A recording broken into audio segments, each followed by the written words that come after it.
drama dan keindahan, sepak bola juga kerap dihiasi dengan pencapaian-pencapaian luar biasa, baik oleh pemain maupun satu kesatuan klub. Kalian pasti masih ingat ketika Lionel Messi melewati tahun 2012 dengan mencetak 91 gol. Pencapaian itu kemudian menjadi suatu hal yang bahkan bisa membuat orang tercengang. Selain pencapaian yang dilakukan Messi, sepak bola masih menyimpan banyak fakta unik dan pencapaian luar biasa yang mungkin kalian belum tahu. Dan berikut adalah statistik dan pencapaian di luar nalar yang pernah terjadi di sepak bola.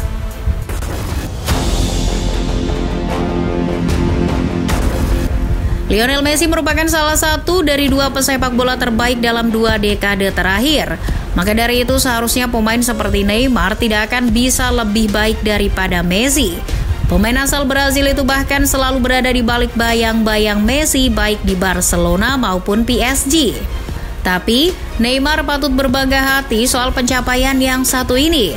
Ketika Neymar masih bermain bersama Messi di Barcelona, ia lebih dulu memenangkan penghargaan Player of the Month ketimbang La Pulga. Karena gelar ini baru ada pada tahun 2013. Neymar jadi pemain Barcelona pertama yang memenangkan gelar ini pada tahun 2015, sedangkan Messi baru meraihnya pada tahun 2016.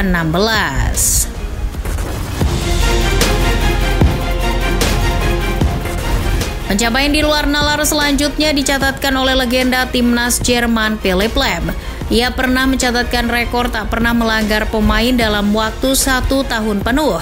Pemain yang lama bermain di Bayern Munchen ini memang dikenal sebagai bek yang piawai dalam membaca permainan dan disiplin dalam bertahan. Pencapaian yang mungkin sulit untuk ditiru oleh siapapun itu terbentang sejak September 2014 hingga Oktober 2015. Dalam rentang waktu itu, Lahm selalu melayangkan tackle yang bersih apabila sedang berduel 1 lawan 1 dengan lawan. Lahm juga terkenal karena tak pernah mendapat kartu merah di sepanjang karirnya.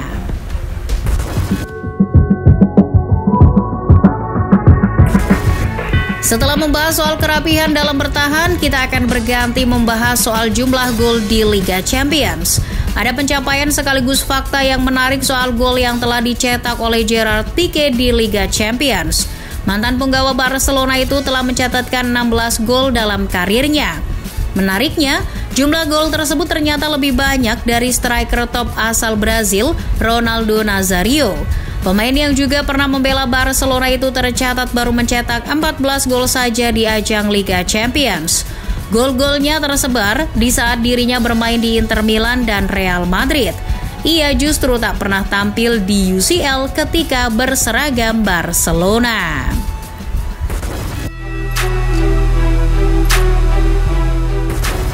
Masih berurusan dengan mencetak gol, faktanya 11 pemain yang turun di lapangan berhak dan bisa mencetak gol, tak terkecuali para penjaga gawang. Nah, dalam sejarahnya ada banyak penjaga gawang yang mampu mencetak gol, sebut saja seperti Alisson Becker, Tim Howard, Ivan Provedel, dan masih banyak lagi. Namun catatan gol mereka tak ada yang mengalahkan Rogério Ceni. Penjaga gawang asal Brazil itu sudah mencetak 131 gol di sepanjang karirnya.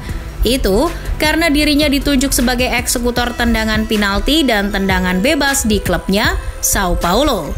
Tahun 2005 jadi musim terbaik Ceni dengan mencetak 21 gol di semua kompetisi.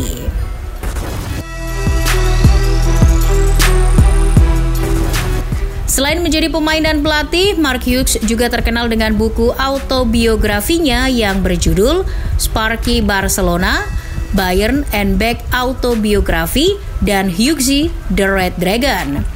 Nah, dalam kedua buku itu ada kisah unik yang dituliskan oleh legenda sepak bola Inggris tersebut. Pada 11 November 1987, Hughes menceritakan kalau dirinya harus bermain di 2 tempat dalam 1 hari. Kala itu, ia harus memperkuat Wales dan Bayern Munchen di hari yang sama. Hanya saja waktu kick-off-nya yang berbeda. Hughes bermain bersama Wales di waktu sore dan membela Bayern di malam hari. Setelah main 90 menit bersama tim nasional, Hughes segera terbang ke Jerman Barat untuk bermain pada putaran kedua di DFB Pokal melawan Borussia Mönchengladbach. Namun, ia datang terlambat, maka dari itu Hughes baru dimainkan di babak kedua.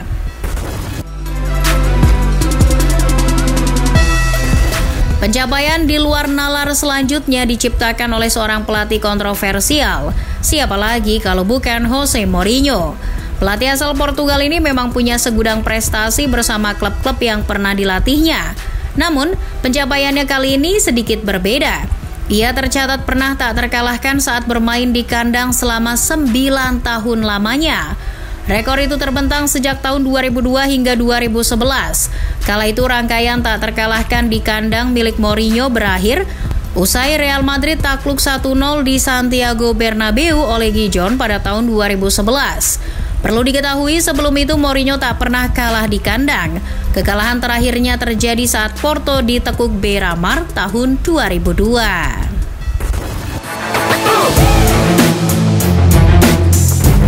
Catatan menarik berikutnya masih datang dari kalangan pelatih. Meski daratan Inggris sering menciptakan pemain top, nyatanya tak banyak pelatih hebat yang berasal dari negara tersebut. Itu dibuktikan dengan catatan menarik kalau ternyata pelatih lokal belum pernah memenangkan Liga Inggris. Sejak berganti nama menjadi Premier League pada tahun 1992, memang belum ada pelatih Inggris yang memenangkan kompetisi tersebut. Sejauh ini pelatih Skotlandia, Spanyol, dan Italia jadi yang paling sering menyabet gelar Premier League. Howard Wilkinson tercatat jadi pelatih Inggris terakhir yang menjuarai Liga Inggris pada tahun 1992 saat masih melatih Leeds United.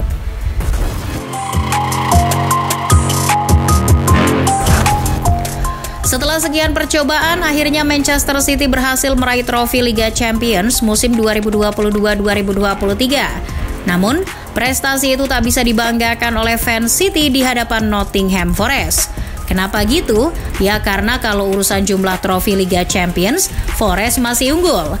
Itu fakta yang harus diakui oleh dunia termasuk fans City itu sendiri. Meski kini statusnya hanya sebagai klub gurem saja, Forest tercatat pernah menjuarai Liga Champions yang dulu masih bernama European Cup sebanyak 2 kali, tepatnya pada 1979 dan 1980. Jadi, itu lebih baik dari Manchester City yang baru punya 1. Selain lebih baik dari Manchester City, torehan itu juga membuat Forest lebih baik dari PSG yang belum sekalipun juara di Liga Champions.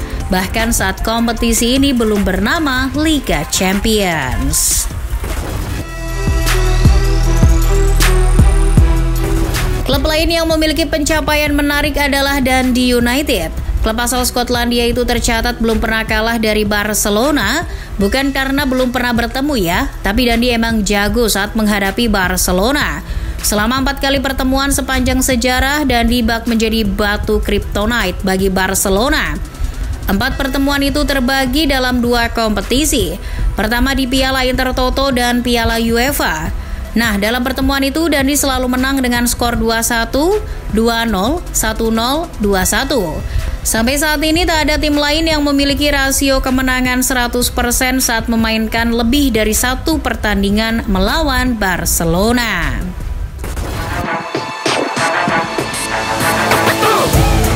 Dalam sepak bola, siapa yang mencetak gol lebih banyak itu yang menang. Jadi tak heran apabila juara liga sering dikorelasikan sebagai tim yang paling banyak mencetak gol. Namun yang dilakukan AC Milan agak berbeda. Milan berhasil menjuarai Serie A musim 1993-94 dengan hanya mencetak 36 gol saja. Ya, itu berarti Milan hanya mencetak kurang lebih 1 gol saja di setiap pertandingan musim itu. Sedangkan tim paling produktif di musim tersebut yakni Sampdoria yang mencetak 64 gol hanya bertengger di peringkat ketiga klasemen Serie A.